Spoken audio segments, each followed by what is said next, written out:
She prayed for a miracle to save her from the devil chasing her. But when the elevator doors slid open, she realized she had just run straight into the arms of Satan himself.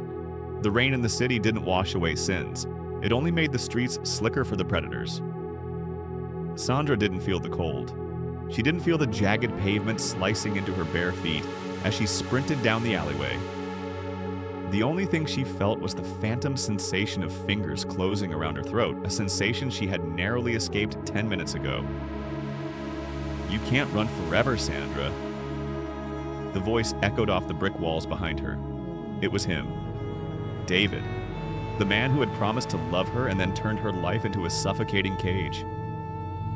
She gasped, her lungs burning like they were filled with broken glass. She turned the corner, skidding on a wet newspaper, her shoulder slamming into the rough brick. She pushed off, desperate. Ahead, the glowing neon sign of the Onyx Hotel pierced the gloom like a beacon. It was a place for the ultra-rich, a fortress of glass and steel. If she could just get to the lobby, maybe the security would stop him. Maybe there were cameras. She bolted across the street, ignoring the screech of tires and the angry honk of a taxi. Meanwhile, 40 floors above the chaos, the air was perfectly still. Kang adjusted the diamond cufflink on his left wrist. The motion was slow, precise, and terrifyingly calm. He stood in the center of his private elevator, a mirrored box that cost more than most people earned in a lifetime. He was a man carved from marble and violence. As the head of the city's most feared syndicate, Kang didn't run. The world moved around him. "Sir," his head of security, a giant man named Silas, murmured into his earpiece. "The car is waiting at the south entrance." "Good," Kang said.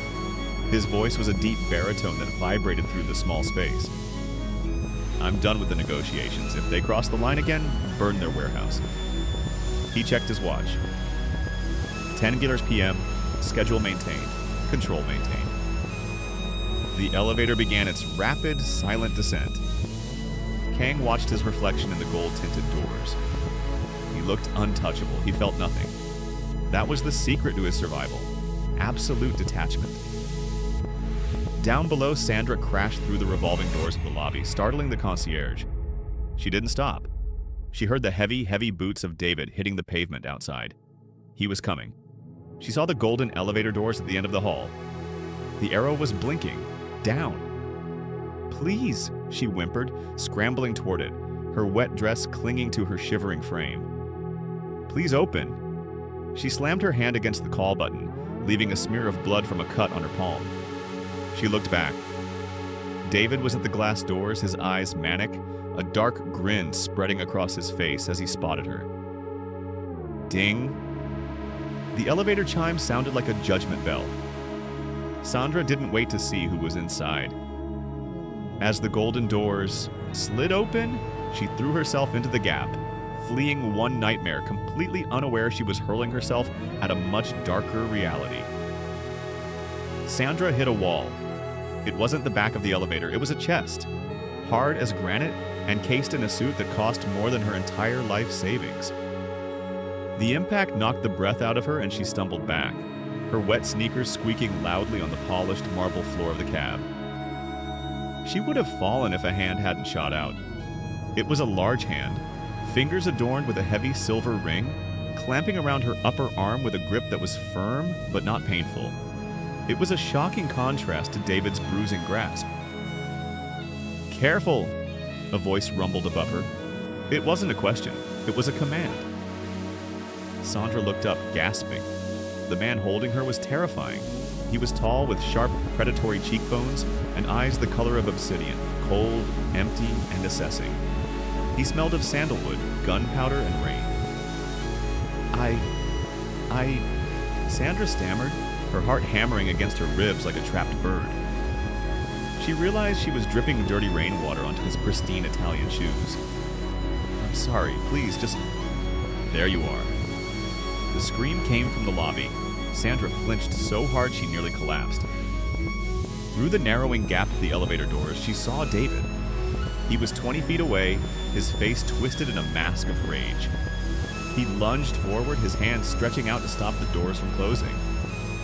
"Don't let them close!" David roared, sprinting. "Sandra, get out here!"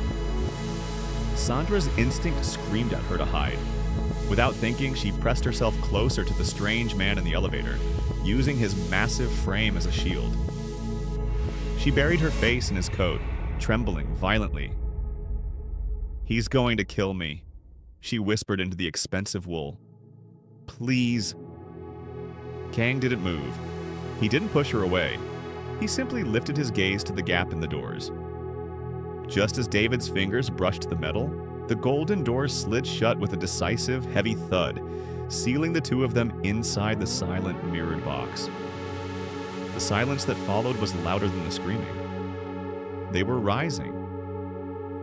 Sandra was trapped in a 4x4 box with a stranger who felt more dangerous than the man she had just escaped. The moment the doors sealed, the spell broke. Kang reached up and peeled Sandra's fingers off his lapel. His touch wasn't violent, but it was absolute. He removed her like she was a piece of lint. "You're ruining the cashmere," he said, his voice flat. Sandra stumbled back until her spine hit the mirrored wall of the elevator.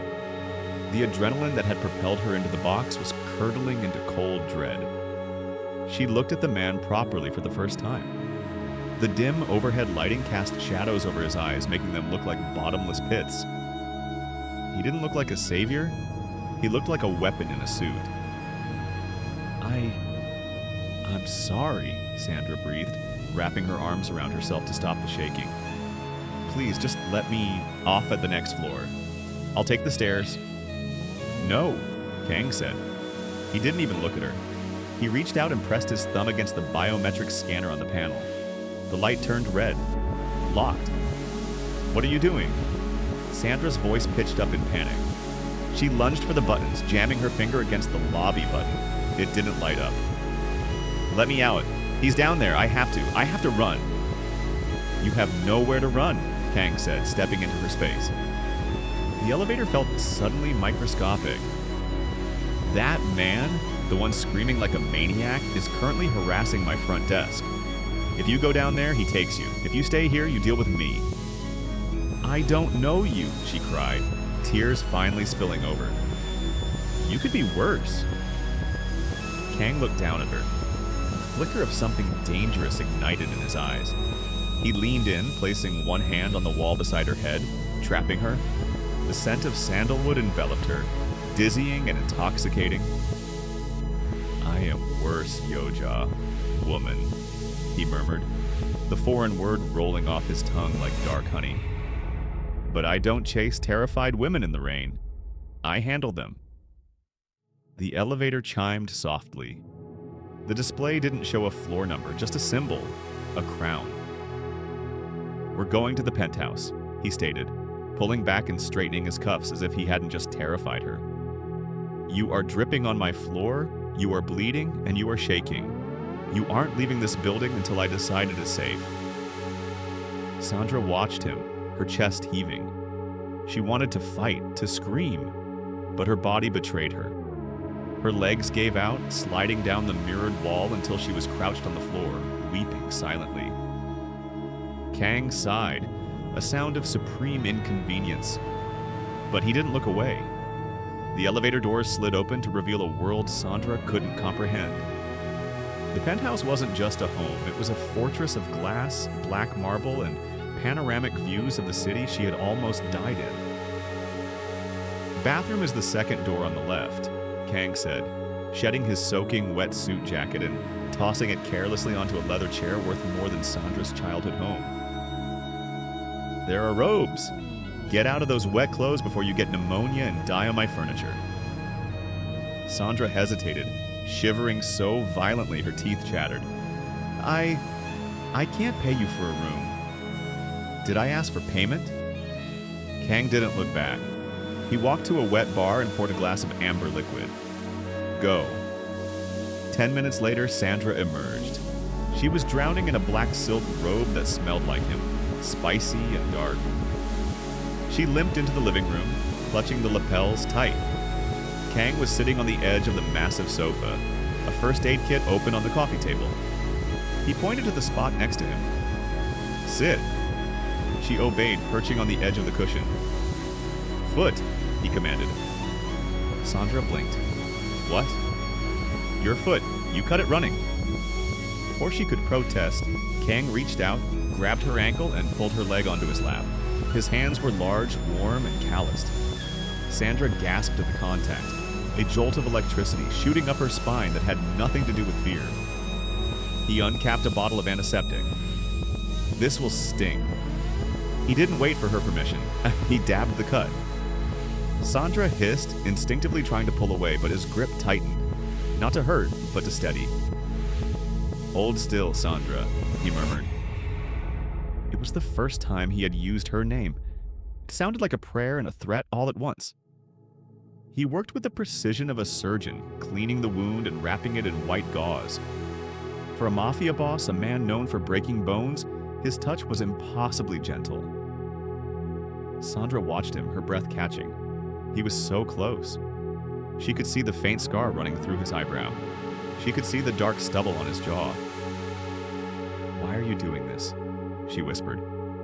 You don't even know me. Kang finished the knot on the bandage. He didn't let go of her ankle. He looked up, his obsidian eyes locking onto hers, stripping away her defenses. Because, he said, his thumb tracing the arch of her foot, sending shivers through her entire body. I don't like it when beautiful things are broken. The silence in the room shifted. It was no longer charged with attraction, but heavy with unasked questions. Kang let go of her ankle, but he didn't move away. His eyes drifted from her face to her wrist, where the sleeve of the silk robe had slipped up. There, dark purple bruises bloomed like ugly flowers against her skin.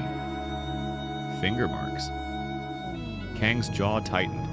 The air in the room seemed to drop 10 degrees. Who is he?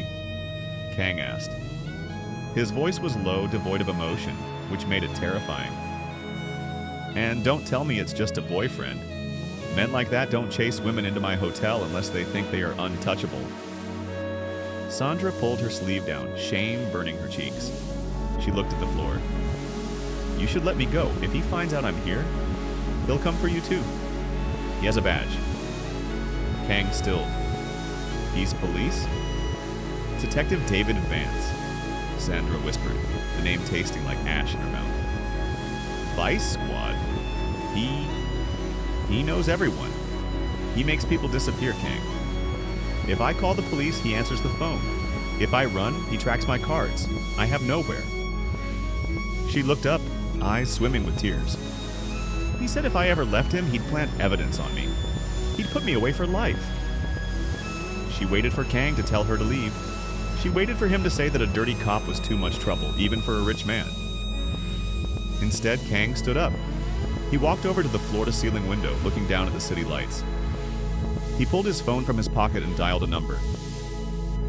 Silas, Kang said, his voice cutting through the room like a blade. Detective David Vance. I want his file. I want his debts, his vices, and his dirty laundry. And Silas? Put a security detail on the penthouse elevator. Lethal force authorized. He hung up and turned back to Sandra. She was staring at him, stunned. Why? She breathed. He's a cop. He's a bully with a badge, Kang corrected, walking back to her. He reached out, his thumb grazing the bruise on her wrist, his touch feather-light. And in this city, Sandra, the police work for the mayor, but the mayor works for me. An hour later, the penthouse smelled not of antiseptic, but of garlic, basil, and searing steak. Sandra sat at the marble island in the kitchen, watching in disbelief as Kang stood over the stove. He had rolled up the sleeves of his white dress shirt, revealing forearms corded with muscle and ink. A dragon tattoo curled around his left wrist, disappearing up his arm. The ruthless Mafia Boss was cooking carbonara. I didn't think men like you cooked, Sandra said softly, her voice still raspy from crying. Don't you have people for that? Kang plated the food with surprising delicacy and slid a bowl in front of her. I have people to kill for me. I have people to drive for me. But I don't trust anyone to handle what I put in my body. Eat. He poured 2 glasses of deep red wine and sat opposite her. Sandra took a bite. It was perfect. Warmth spread through her chest, thawing the ice that had been lodged there for years. She hadn't realized how hungry she was until that moment. She ate voraciously, wiping sauce from her lip. Kang wasn't eating, he was watching her, his chin resting on his hand. But his gaze wasn't predatory anymore, it was curious. "What did you do?" he asked suddenly. "Before him?" Sandra paused, fork hovering. I was a pianist. I taught music at the conservatory." "Was?" "David didn't like the noise," she said, her voice shrinking. "He didn't like me looking at the students. He broke my fingers 2 years ago. I haven't played since." Kang looked at her hands, delicate, scarred, but beautiful. He reached across the island and covered her hand with his. His palm was rough, but his touch was an anchor. "There is a grand piano in the East Wing," Kang said quietly. "A Steinway. No one has played it in 10 years." "I can't," Sandra whispered. "I'm rusty. I'm broken." "You are healing," Kang corrected. A rare, faint smile touched the corner of his lips, transforming his harsh face into something devastatingly handsome. "And in this house, Sandra, you make as much noise as you want." For the first time in years, the knot of fear in Sandra's stomach uncoiled. She looked at this dangerous man, this criminal, and realized she felt safer with him than she ever had with the law. She smiled back. It was small and fragile, but it was real. The peace lasted exactly 40 minutes. It was shattered not by a gunshot, but by the buzzing of the intercom. It was a harsh, rhythmic sound that cut through the soft jazz playing in the background. Silas burst into the room, his face pale. He didn't look at Sandra, he looked at Kang. "Boss, we have a problem. Turn on the news." Kang didn't flinch. He picked up the remote and flicked on the wall-mounted screen. There, standing in the rain outside the Onyx, was David.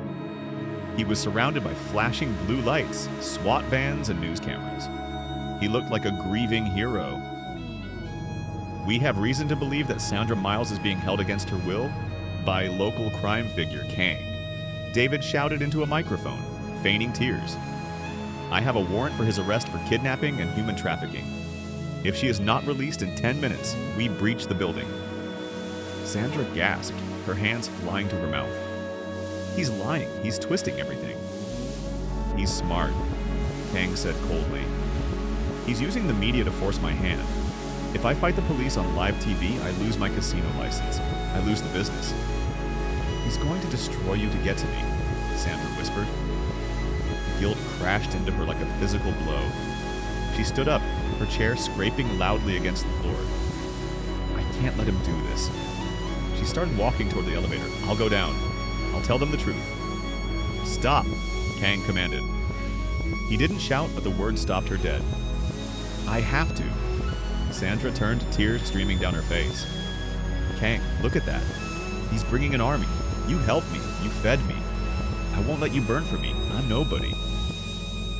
Kang crossed the room in 2 strides, grabbing her shoulders. His grip was tight, bordering on painful. "You think you're saving me? If you walk out those doors, he wins. He takes you, he silences you, and he laughs at me." "Then let him laugh," Sandra cried, pushing against his chest. "I'm not worth your empire, Kang. I'm just a broken woman you found in an elevator. Let me go." The words hung in the air, sharp and cruel. Kang's face hardened into stone. He released her abruptly, stepping back as if she had burned him. "Is that what you think?" he asked, his voice deadly quiet. "That you are just a liability? That I am calculating the cost?" "I think you're a businessman," she choked out, lying to save him. "And I'm a bad investment."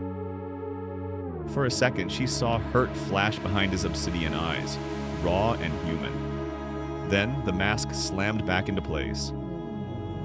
"Fine," Kang said, turning his back to her. "The elevator is unlocked." Sandra stepped into the elevator. The gold-tinted mirrors reflected a woman she barely recognized. Her hair was clean, her stomach was full, but her eyes were shattered. She reached out, her finger hovering over the L button. Downstairs, David was waiting. The media was waiting. A life of fear was waiting. But if she went down, Kang kept his casino. He kept his power. Press it, her mind screamed. Save him. But her hand trembled.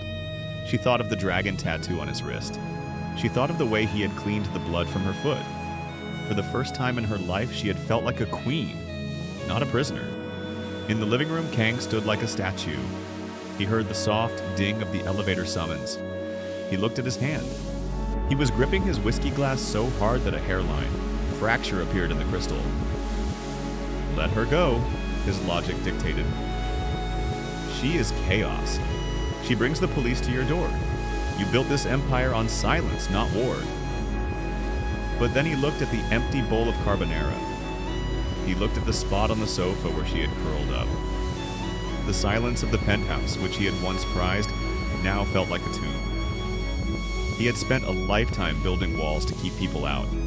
But now the only person worth knowing was walking out the door to sacrifice herself for his wallet. Damn the business, like, he growled. The glass shattered in his hand, whiskey and blood mixing on his palm. He didn't feel it. Inside the elevator, Sandra sobbed, finally pressing the button. The doors began to slide shut, cutting off the view of the penthouse. Thud.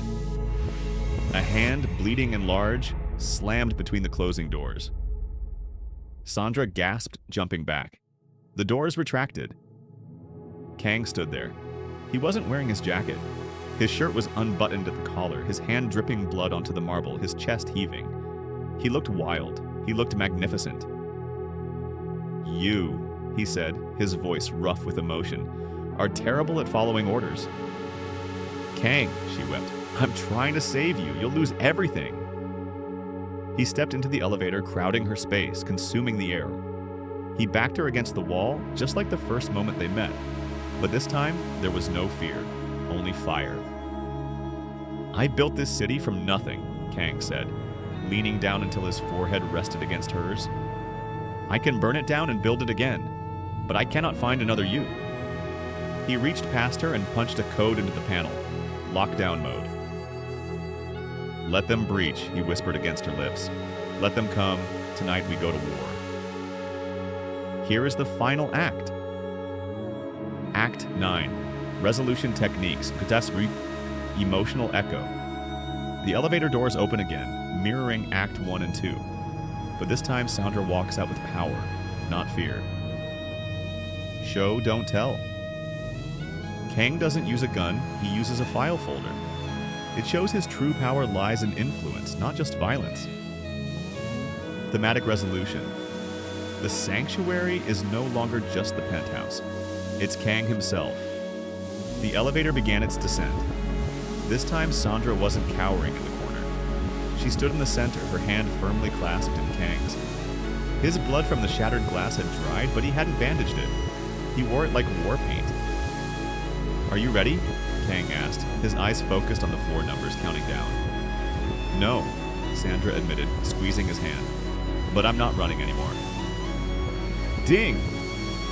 The doors slid open. The lobby was chaos. Blue and red lights strobed against the glass. A dozen SWAT officers had their weapons raised. In the center of them stood David, wearing a bulletproof vest and a triumphant sneer. Cameras flashed blindly from behind the police line. Get on the ground, David screamed, raising his service pistol. Sandra, get over here now.